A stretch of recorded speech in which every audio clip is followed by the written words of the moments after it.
16 857 €, c'est le montant exact que cet appartement m'a généré durant les 6 derniers mois. Sur le papier, c'est un chiffre qui fait rêver, mais malheureusement, c'est pas ce que je me mets dans la poche et je ne partirai pas aux Maldives avec tout ça.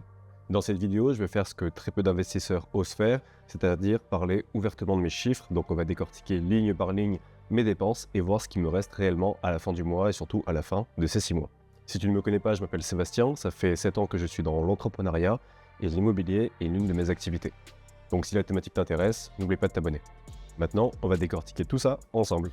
Avant de commencer, on va rajouter un peu de contexte à tout ça. Cet appartement, je l'ai acheté il y a 2 ans, donc en 2023, dans l'été 2023.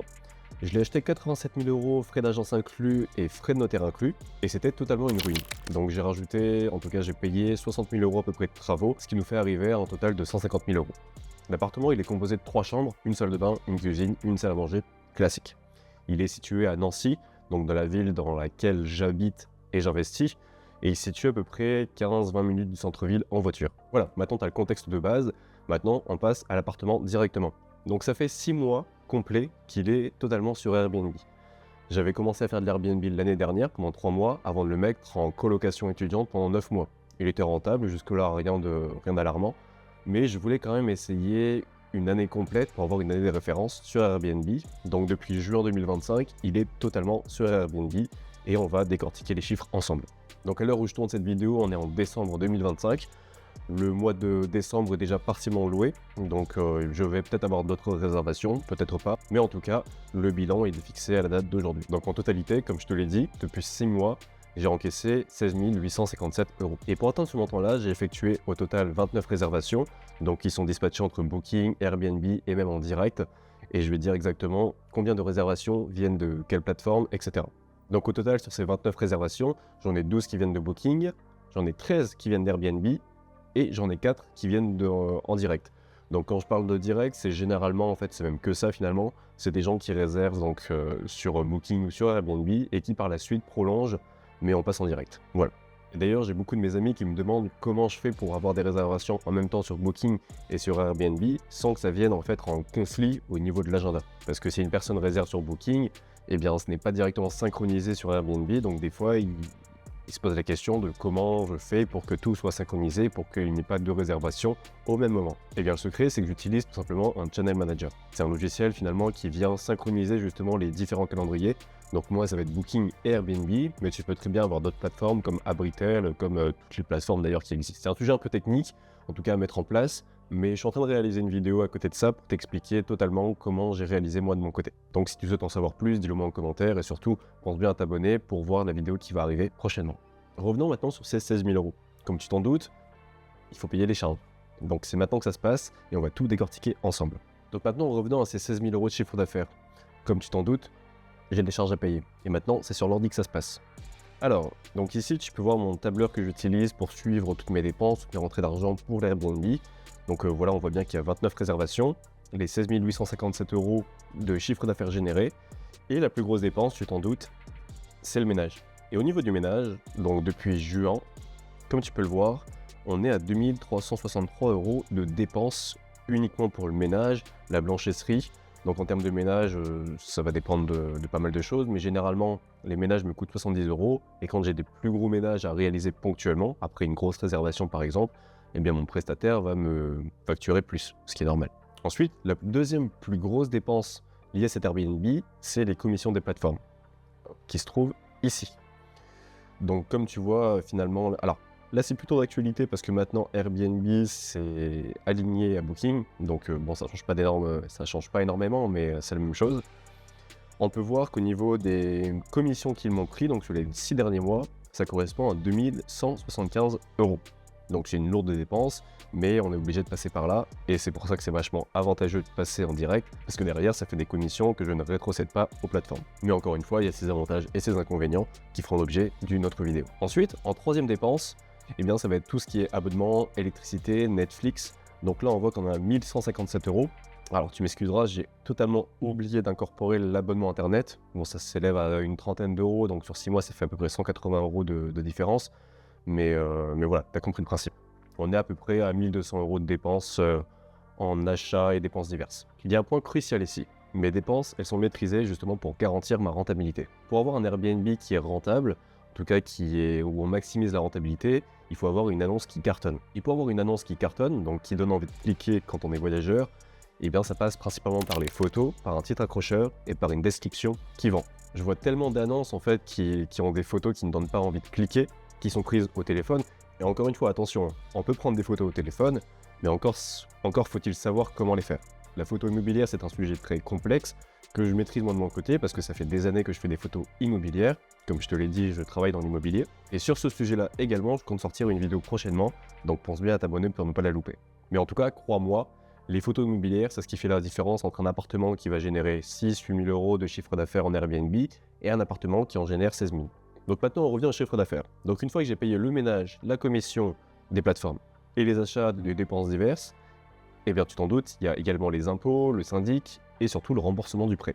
Donc on va commencer par le syndic. Le syndic, je suis à peu près à 100... Donc j'ai 511 tous les trimestres, donc ça fait à peu près 170 euros tous les mois. Mais je le paye que au trimestre. Au niveau de la taxe foncière, je suis mensualisé, donc je suis à peu près 125 euros par mois. Au niveau de ma charge de crédit, alors aujourd'hui, j'ai 2 prêts pour cet appartement. J'ai une enveloppe à 125 000 euros et une enveloppe à 15 000 euros. Et j'avais rajouté en gros 10 000 euros d'apport au départ. Maintenant, concernant ces prêts, donc il faut savoir que l'enveloppe à 125 000 euros, je suis encore en différé de remboursement. Donc je ne rembourse que 360, si je n'ai pas de bêtises, 391 euros aujourd'hui. Sur la partie à 15 000, je rembourse la totalité, donc capital et intérêt. Donc je rembourse la totalité à 180 euros par mois. Et lorsque je vais commencer à rembourser totalement l'autre prêt, donc qui est à 390 euros aujourd'hui, la totalité de mes prêts, donc les deux cumulés, va atteindre 860 euros, alors qu'aujourd'hui on est plus de l'ordre de 580 euros.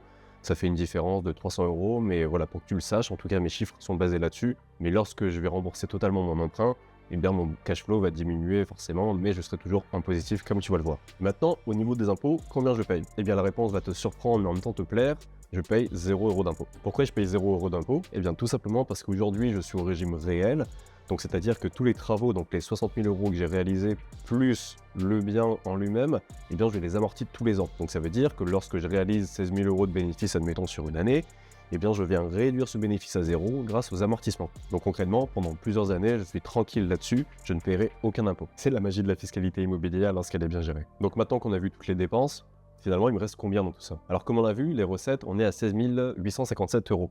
Au niveau des dépenses, on est à 10 450 euros. Toutes charges confondues, et les crédits, donc les mensualités de crédit payées. Donc sur 6 mois, ça veut dire qu'on est à 6 407 euros de cash flow positif dans ma poche. Donc sur les 6 derniers mois, ça fait concrètement 915 euros dans ma poche. Alors je dis 6 derniers mois, mais en réalité ça fait 7 mois, car on prend en compte donc juin, juillet, août, septembre, octobre, novembre et décembre. Et comme je te l'ai dit, donc il y a une partie du prêt où je rembourse uniquement les intérêts, donc avec le différé de remboursement. Mais sur le plus petit prêt, donc qui est de 15 000 euros, je rembourse le capital et les intérêts. Donc ça veut dire que tous les mois, lorsque je rembourse cette échéance, il y a une partie capital et une partie intérêt. Donc concrètement, en capital, depuis ces 6 derniers mois, j'ai remboursé à peu près 800 euros.